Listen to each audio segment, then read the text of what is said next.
Hello my dear students, so welcome back. I hope you all are fine. तो आज हम करेंगे class 8 की दोनों वर्कशीट इसी वीडियो में करने वाले हैं बच्चों। हम आपकी एक विज्ञान की वर्कशीट है और एक हिंदी की वर्कशीट, दोनों ही वर्कशीट में इसी वीडियो में कराऊंगी आपको। आपने इसी वीडियो में बने रहना है, कहीं नहीं जाना, ठीक है बच्चों। तो आपकी आज की वर्कशीट जो है विज्ञान की वर्कशीट नंबर 28, डेट है आपकी 2 नवंबर। विद्यार्थी के नाम में आपका नाम आएगा, कक्षा अध्यापक में आपकी टीचर का। तो बच्चों आज हम पढ़ने वाले हैं प्रकाश यानी कि लाइट। प्रकाश परिवर्तन के प्रकार क्या होते हैं बच्चों, चलिए पढ़ते हैं। सीमा की माँ बाजार से एक नई स्टील की प्लेट लेकर आई। सीमा ने देखा कि नई प्लेट में उसका चेहरा साफ दिखाई दे रहा था।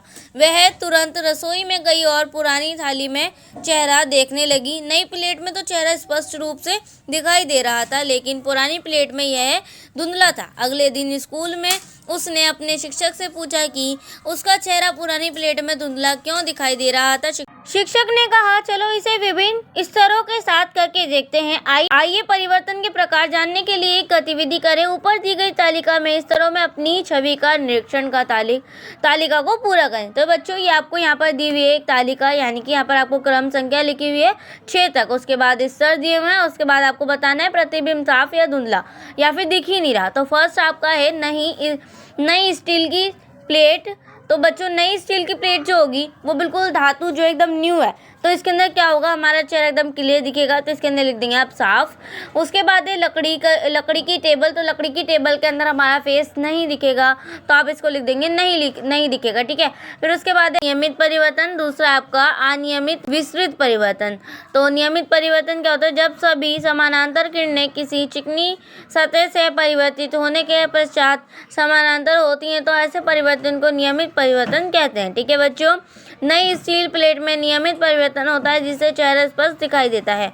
अनियमित परिवर्तन या विस्तृत परिवर्तन पढ़ लेते हैं। जब किसी अनियमित स्तर खुरदरी से परिवर्तित सभी समानांतर किरणें एक दूसरे के समानांतर नहीं होती, तो ऐसे परिवर्तन को अनियमित परिवर्तन कहते हैं। पुरानी स्टील की प्लेट में विस्तृत या अनियमित परिवर्तन होता है। इस परिवर्तन में परिवर्तन के नियमों का सफलता रूप से पालन किया जाता है। परिवर्तन के अनियमितताओं के कारण किरणें समानांतर नहीं होती, यही कारण है कि चेहरा स्पष्ट रूप से दिखाई नहीं देता, ठीक है बच्चे। चलिए अब आ जाते हैं इधर। क्या हम सभी वस्तुओं को परिवर्तित प्रकाश के कारण ही देख सकते हैं? तो आपके चारों ओर की लगभग सभी वस्तुएं परिवर्तित प्रकाश के कारण दिखाई देती हैं। जो पिंड दूसरी वस्तु प्रकाश में चमकते हैं उन्हें दीप्त पिंड कहते हैं।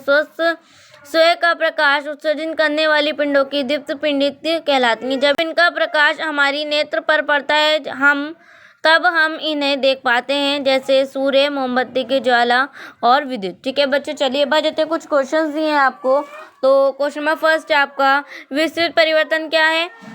तो सेकंड क्वेश्चन है, पुरानी स्टील की प्लेट में अपना चेहरा देखने का हमारा प्रतिबिंब स्पष्ट क्यों नहीं दिखाई देता? थर्ड है, विस्तृत और नियमित परिवर्तन के बीच अंतर लिखना आपने। और फोर्थ है, दीप्त पिंड किसे कहते हैं? 2 उदाहरण बताइए। तो चलिए बच्चों अब इनके आंसर्स कर लेते हैं फटाफट से।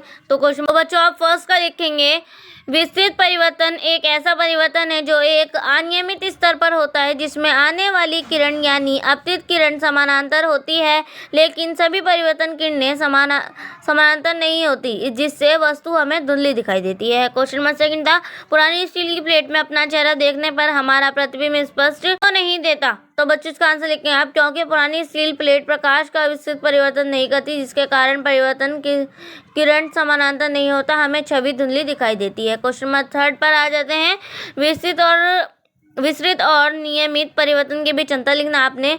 तो बच्चों आप लिखेंगे, विस्तृत परिवर्तन छवि धुंधली बनती है, सभी परिवर्तित किरण के समानांतर नहीं होता। और उदाहरण लिखेंगे आप, पुरानी स्टील की प्लेट के द्वारा परिवर्तन, ठीक है। फिर है नियमित परिवर्तन, छवि स्पष्ट नजर आती है। नियमित परिवर्तन में सभी परिवर्तन किरणें समानांतर होती हैं। उदाहरण लिखिए आप, नई स्टील की प्लेट द्वारा परिवर्तन, ठीक है। फोर्थ है, दीप्त पिंड किसे कहते हैं? 2 उदाहरण दीजिए। तो आप लिखेंगे, प्रकाश दीप्त पिंड ऐसा पिंड कहलाता है जिसका अपना प्रकाश होता है, जैसे मोमबत्ती, बल्ब, गैस, चूल्हा आदि, ठीक है बच्चों। चलिए अब इधर वाली टेबल भी कर लेते हैं कि किसमें हमारा चेहरा साफ शो होगा, या मतलब कि चेहरा दिखेगा या नहीं दिखेगा। तो फर्स्ट है आपका बच्चों नई स्टील की प्लेट। तो नई स्टील की प्लेट में बिल्कुल साफ चेहरा दिखेगा बच्चों, इसमें लिख देंगे आप साफ। नेक्स्ट है आपका लकड़ी की टेबल। तो इसमें हमारा चेहरा बिल्कुल ही नहीं दिखेगा, तो आप लिख देंगे नहीं। दर्पण, पानी से भरी बाल्टी। तो आप इसमें लिख देंगे धुंधला, ठीक है बच्चों। दर्पण में लिखेंगे आप बच्चों साफ, ठीक है, बिल्कुल क्लियर फेस दिखाई देगा। उसके बाद लिखेंगे आप पानी से भरी बाल्टी में धुंधला दिखाई देगा। उसके बाद है दीवार, दीवार में दिखाई नहीं देगा। उसके बाद है चिकनी टाइल्स, तो उसमें साफ दिखाई देगा, ठीक है बच्चों। तो ये थी आपकी आज की वर्कशीट। आप चलते हैं नेक्स्ट वर्कशीट पर, हिंदी की वर्कशीट। चलिए, कार्यपत्र के आपकी 26 हिंदी की वर्कशीट नंबर है बच्चों आपकी। चलिए, डेट है हमारी 2 नवंबर। विद्यार्थी का नाम आपका नाम आएगा, कक्षा अध्यापक में आपके टीचर का। प्यारे बच्चों, पत्रों का हमारे जीवन में विशेष महत्व है। पत्रों के माध्यम से हम अपने मन के विचार को प्रकट करते हैं। जिस बात को किसी कारणवश हम कह नहीं पाते, उसे हम पत्र द्वारा लिखकर आसानी से कह देते हैं। पत्रों को मुख्य रूप से 2 भागों में बांट कर देखा जा सकता है, एक औपचारिक पत्र और दूसरा अनौपचारिक, ठीक है बच्चों। औपचारिक पत्र क्या होता है? प्रधानाचार्य किसी कार्यालय या विभाग आदि को लिखने जाने वाला पत्र। और औपचारिक होता है अपने किसी मित्र, शुभचिंतक या परिजन या किसी घर के सदस्य को, ठीक है। आइए आज के कार्यपत्रक के माध्यम से हम औपचारिक पत्रों के बारे में जानेंगे। औपचारिक पत्र पर लिखते समय ध्यान रखने वाली बातें क्या क्या है बच्चों? औपचारिक पत्र नियमों में बंधे हुए होते हैं। नेक्स्ट आपका, इस प्रकार के पत्रों में नपी तुली भाषा का प्रयोग किया जाता है। उसमें आवश्यकता बातें यानी कि कुशल शेष आदि का उल्लेख नहीं होता। पत्र का अभ्यास व अंत प्रभावशाली होनी चाहिए। नेक्स्ट हमारा, पत्र की भाषा सरल, लेख स्पष्ट व सुंदर होना चाहिए। नेक्स्ट, यदि आप कक्षा तथा परीक्षा भवन से पत्र लिख रहे हैं तो अथवा परीक्षा भवन अपने पता के स्थान पर तथा गा अपने नाम के स्थान पर लिखना चाहिए। पत्र को एक स्पष्ट में ही लिखने का प्रयास करना चाहिए ताकि उसके बाद प्रधानाचार्य को पत्र लिखते समय पेस्ट के स्थान पर अपना नाम, कक्षा व दिनांक लिखनी चाहिए। औपचारिक पत्र का उदाहरण देख सकते हैं आप लोग। सेवा में प्रधानाचार्य जी, सर्वोदय कन्या विद्यालय नंबर 2, शक्करपुर, दिल्ली। आपको यहाँ पर दिनांक भी दी हुई है। उसके बाद विषय, कक्षा में सैनिटाइजर उपलब्ध करवाने की संबंध में आपको ये लिखना है। फिर इसके बाद महोदय, निवेदन यह है कि मैं विद्यालय की कक्षा 8वीं बी की छात्रा हूँ। कोरोना के कारण काफ़ी समय से हमारा विद्यालय बंद था। अब जबकि विद्यालय खुल चुके हैं, ऐसे में हम सबको कोविड सुरक्षा के नियमों का विशेष ध्यान रखना होगा। हमने कोरोना काल में साफ सफाई का बहुत ध्यान रखना है और उसके लिए सैनिटाइज़र का भी बहुत उपयोग किया। चूँकि कक्षा में सभी बच्चे अपना खुद का सैनिटाइज़र ला पाने में असमर्थ हैं, इसलिए आपसे विनम्र निवेदन है कि कक्षा में सैनिटाइज़र 1 बोतल रखवाने की कृपा करें, जिससे सभी बच्चे अपने हाथों को सैनिटाइज कर सकें। आपके आज्ञाकारी शिष्य अन्वी, कक्षा 8वीं बी, ठीक है बच्चों। अब आपको कुछ करने के लिए 2 क्वेश्चन दिए हैं। फर्स्ट है आपका, नगर निगम सफाई अधिकारी को मोहल्ले की गंदगी साफ करने हेतु पत्र लिखना आपने। तो बच्चों लिख देंगे आप, बेहद ही ईजी सा है। श्रीमान नगर प्रबंधक, नगर निगम दिल्ली। दिनांक बच्चों आप लिखेंगे 2/11/2021। विषय लिखेंगे आप मोहल्ले में सफाई के संबंध में, ठीक है। फिर महोदय लिखने के बाद आप लिखेंगे सिवेनीय नम्र निवेदन यह है कि वसंत कुंज के यहाँ पर बच्चों आप जहाँ भी रहते हैं वहाँ का एड्रेस आएगा। तो यहाँ लिखा है मैंने, जैसे कि वसंत कुंज के निवासी गंध भरे वातावरण में रहने को विवश हैं। यहाँ जगह जगह कूड़े के ढेर जमा, नाली में पानी सड़ रहा है।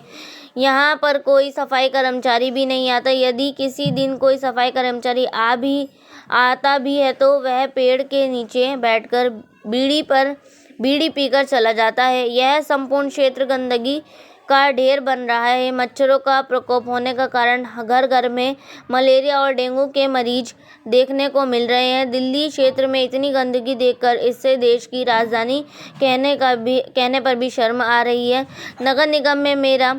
नगर निगम से मेरा यह निवेदन है कि जल्द से जल्द आप हमारे क्षेत्र में आकर निरीक्षण करें और उचित सफाई की व्यवस्था करवाएं। आपकी अति कृपया होगी, धन्यवाद।